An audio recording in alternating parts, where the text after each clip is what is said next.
Hi friends, ಮಂಗಳ cooking ಚಾನಲ್ಗೆ ಸ್ವಾಗತ. ಇವತ್ತು ನಾನು ಉತ್ತರ ಕರ್ನಾಟಕ ಶೈಲಿಯ ರೊಟ್ಟಿ ಒಗ್ಗರಣೆ ಯಾವ ಥರ ಮಾಡೋದಂತ ತೋರಿಸ್ತಾ ಇದ್ದೀನಿ. ನೋಡೋಣ ಬನ್ನಿರಿ. ನಾನಿವತ್ತು ರೊಟ್ಟಿ ಒಗ್ಗರಣೆ ಯಾವ ಥರ ಮಾಡೋದು ಅಂತ ತೋರಿಸ್ತಾ ಇದ್ದೀನಿ. ಮನೆಯಲ್ಲಿ ನಾವು ರೊಟ್ಟಿ ಮಾಡಿರ್ತೀವಲ್ಲ, ಮಿಕ್ಕಿರ್ತಕ್ಕಂಥ ರೊಟ್ಟಿಲಿಂದ ಯಾವ ಥರ ಮಾಡೋದು ತೋರಿಸ್ತೀನಿ. ಈಗ ಒಂದು ಪ್ಯಾನ್ ಇಟ್ಕೊಳ್ರಿ, ಸ್ವಲ್ಪ ಅಡುಗೆ ಎಣ್ಣೆ ಹಾಕ್ಕೊಳ್ರಿ. ಒಂದು 3ರಿಂದ 4 ಸ್ಪೂನ್ ಸಾಕಷ್ಟೇ. ಈಗ ಇದು ಎಣ್ಣೆ ಬಿಸಿ ಆಗಲಿ. ಇದರಲ್ಲಿ ಸ್ವಲ್ಪ ಜೀರಿಗೆ ಮತ್ತು ಸಾಸಿವೆನ ಹಾಕೋಣ.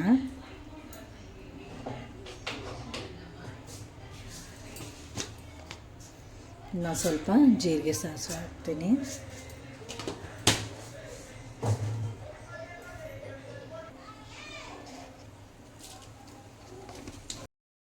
ಈಗ ನಾನು ಸ್ವಲ್ಪ ಶೇಂಗಾ ಬೀಜ ಹಾಕೀನಿ. ಈಗ ಇದರಲ್ಲೇ ಸ್ವಲ್ಪ ಕರಿಬೇವನ್ನು ಸೇರಿಸೋಣ.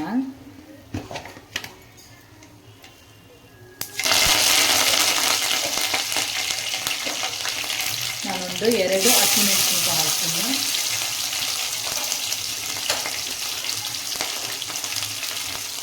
ಒಂದು ದೊಡ್ಡದೊಂದು ಉಳ್ಳಾಗಡ್ಡೆ ಹಾಕತ್ತೀನಿ.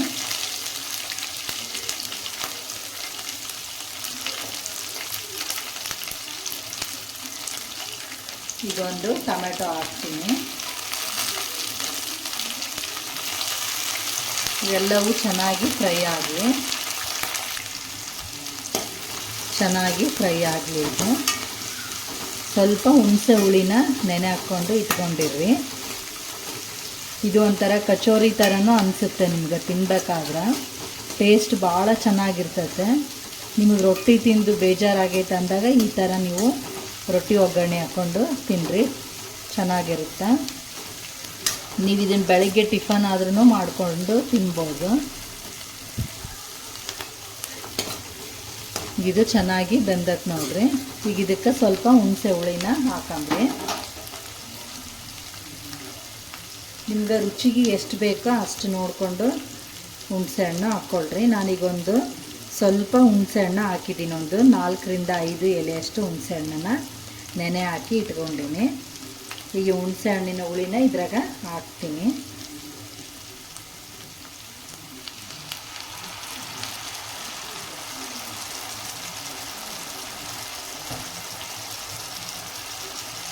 ಈ ಥರ ಸ್ವಲ್ಪ ಹುಣಸೆ ಹಣ್ಣಿನ ಹುಳಿ ಹಾಕಿದರೆ ಟೇಸ್ಟ್ ಚೆನ್ನಾಗಿರ್ತದೆ.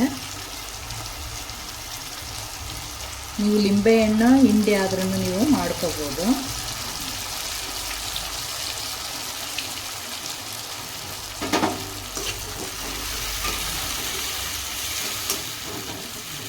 ಇದಕ್ಕೆ ಇನ್ನೊಂದು ಸ್ವಲ್ಪ ರೊಟ್ಟಿ ಕಟ್ಟಗಾಗಿರ್ತಾವಲ್ಲ, ಸ್ವಲ್ಪ ಕುದಿಬೇಕು, ನೀರು ಬೇಕಾಗುತ್ತೆ. ಇದಕ್ಕೆ ಸ್ವಲ್ಪ ನೀರು ಹಾಕ್ಕೊಳಂಬ್ರಿ.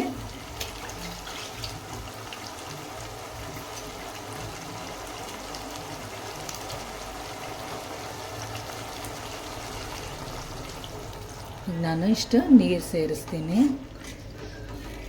ನೀವು ಮಾಮೂಲಾಗಿ ಉಪ್ಪಿಟ್ಟಿಗೆ ಮಾಡ್ತೀರಲ್ಲ ಆ ಥರ ಮಾಡ್ಕೊಳ್ರಿ. ಇನ್ನೊಂದು ಸ್ವಲ್ಪ ನೀರು ಹಾಕೋಣಂಬ್ರಿ, ಸ್ವಲ್ಪ ಮೆತ್ತಗಾಗಲಿ. ನಾನೀಗೊಂದು 5 ರೊಟ್ಟಿ ಹಾಕ್ತೀನಿ. ಈಗ 1 ಗ್ಲಾಸಷ್ಟು ನೀರು ಹಾಕ್ಕೊಂಡಿನಿ. ಈಗ ಇದಕ್ಕೆ ಸ್ವಲ್ಪ ಉಪ್ಪು ಹಾಕಂಬ್ರಿ.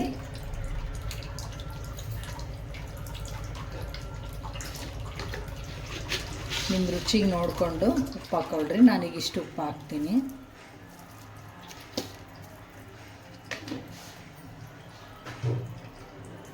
ಒಂದು ಸ್ವಲ್ಪ ಬೆಲ್ಲ ಹಾಕಿರಿ. ಹುಣಸೆ ಹಣ್ಣು ಹಾಕಿರೋದ್ರಿಂದ ಬೆಲ್ಲ ಹಾಕಿದರೆ ಟೇಸ್ಟ್ ಚೆನ್ನಾಗಿ ಅನಿಸುತ್ತೆ. ನಾನೀಗಿಷ್ಟು ಬೆಲ್ಲ ಹಾಕ್ತೀನಿ. ಈಗಿದು ಚೆನ್ನಾಗಿ ಕುದೀಲಿ ಸ್ವಲ್ಪ. ಈಗ ಮನೆಯಲ್ಲಿ ನಾವು ಮಾಡಿ ಮಿಕ್ಕಿರ್ತಕ್ಕಂಥ ರೊಟ್ಟಿ ಇರ್ತಾವಲ್ಲ, ಈ ಥರ ರೊಟ್ಟಿನ ತೊಗೊಂಡು ನೀವು ಪುಡಿನ ಮಾಡ್ಕೊಳ್ರಿ. ಇವನ್ನ ಮುರಿದು ಈ ಥರ ಇದನ್ನು ಸಣ್ಣಗೆ ಪುಡಿ ಮಾಡ್ಕೊಳ್ರಿ.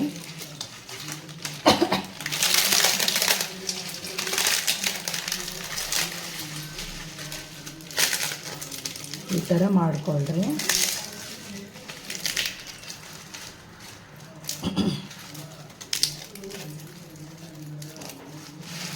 ಈ ಥರ ಮಾಡ್ಕೊಂಡು ಇಟ್ಕೊಳ್ರಿ. ಇದು ಹುಳಿ ಕುದಿಬೇಕಾದ್ರೆ ನೀವು ಅದರಲ್ಲಿ ಇದನ್ನು ಹಾಕಿದರೆ ಆಯಿತು. ನೀವು ರೊಟ್ಟಿ ದಪ್ಪ ಇದ್ರೂ ಮಾಡ್ಬೋದು, ರೊಟ್ಟಿ ತೆಳ್ಳಗಿದ್ರೂ ಮಾಡ್ಬೋದು. ನೀವು ಇನ್ನೇನು ಕುದಿಸ್ತೀವಲ್ಲ ಎಲ್ಲ ಚೆನ್ನಾಗಾಗ್ಬಿಡುತ್ತೆ.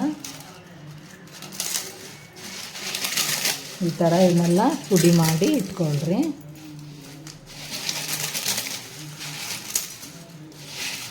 ಈ ಥರ ಮಾಡಿಕೊಂಡ್ರೆ ಆಯಿತು. ಇದು ನೀರಲ್ಲಿ ಹುಳಿಯಲ್ಲೆಲ್ಲ ನೀಟಾಗಿ ಕುದ್ಮೇಲೆ ಚೆನ್ನಾಗಾಗತ್ತೆ.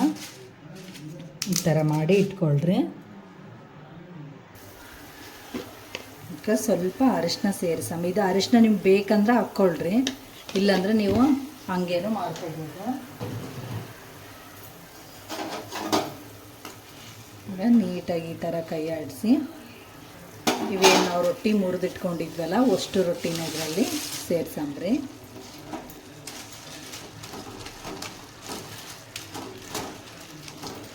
ಇಷ್ಟ ಆದರೆ ಆಯಿತು, ಸಾಕು. ನೀರೇನು ಜಾಸ್ತಿ ಬೇಕಾಗಲ್ಲ. ಈ ಥರ ನೀಟಾಗಿ ಎಲ್ಲ ಕಡೆನೂ ಇದು ಹುಳಿ ಆಗಂಗೆ ಕೈ ಆಡಿಸ್ರಿ. ಹಿಂಗೆ ಮಾಡಿದ್ರ ಮೇಲೆ ಒಂದು ಪ್ಲೇಟ್ ಮುಚ್ಚಿ ಇಟ್ಬಿಡ್ರಿ. ಗ್ಯಾಸ್ ಸ್ಲಿಮ್ಮಲ್ಲಿಡ್ರಿ, ಅಂದರೆ ಚೆನ್ನಾಗಿ ಕುದ್ಕೊಳುತ್ತೆ. ಇವು ರೊಟ್ಟಿ ಎಲ್ಲ ಸಾಫ್ಟ್ ಆಗ್ತಾವೆ. ಮತ್ತು ನೀರೇನು ಭಾಳ ಹಾಕೋಕ್ಕೆ ಹೋಗ್ಬೇಡ್ರಿ, ಇಷ್ಟೇ ಸರಿ ಹೋಗುತ್ತೆ.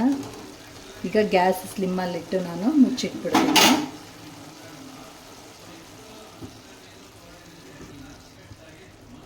ಈ ಥರ ಮುಚ್ಚಿಟ್ಬಿಡ್ರಿ. ಇದೊಂದು 5 ನಿಮಿಷ ಚೆನ್ನಾಗಿ ಕುದಿಲಿ. ಕುದ್ಮೇಲೆ ಎಷ್ಟು ಸಾಫ್ಟ್ ಆಗಿರುತ್ತೋ ತೋರಿಸ್ತೀನಿ ನಿಮಗೆ. ಈಗ ಬೆಂದಿದೆ ಅನ್ನ ನೋಡಂಬ್ರಿ. ಈಗ ನೋಡ್ರಿ ಚೆನ್ನಾಗಿ ಬೆಂದತೆ.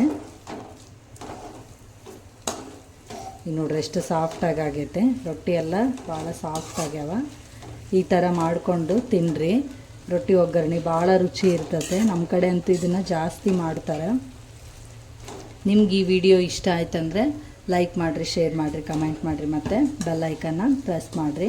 ಮತ್ತೆ ಮುಂದಿನ ವಿಡಿಯೋದಲ್ಲಿ ಭೇಟಿ ಆಗೋಣ. ಈಗ ನಾನು ಗ್ಯಾಸ್ ಬಂದ್ ಮಾಡ್ತೀನಿ. ಇದ್ರ ಮೇಲ್ಗಡೆ ನೀವು ಸಣ್ಣಗೆ ಉಳ್ಳಾಗಡ್ಡಿ ಹೆಚ್ಕೊಂಡು ಮೇಲೆ ಹಾಕ್ಕೊಂಡು ತಿಂದ್ರೆ ಭಾಳ ರುಚಿ ಚೆನ್ನಾಗಿರ್ತದೆ. ಈಗ ನಾನು ಇದ್ರ ಮೇಲೆ ಸ್ವಲ್ಪ ಕೊತ್ತಂಬರಿ ಉದುರಿಸ್ತೀನಿ.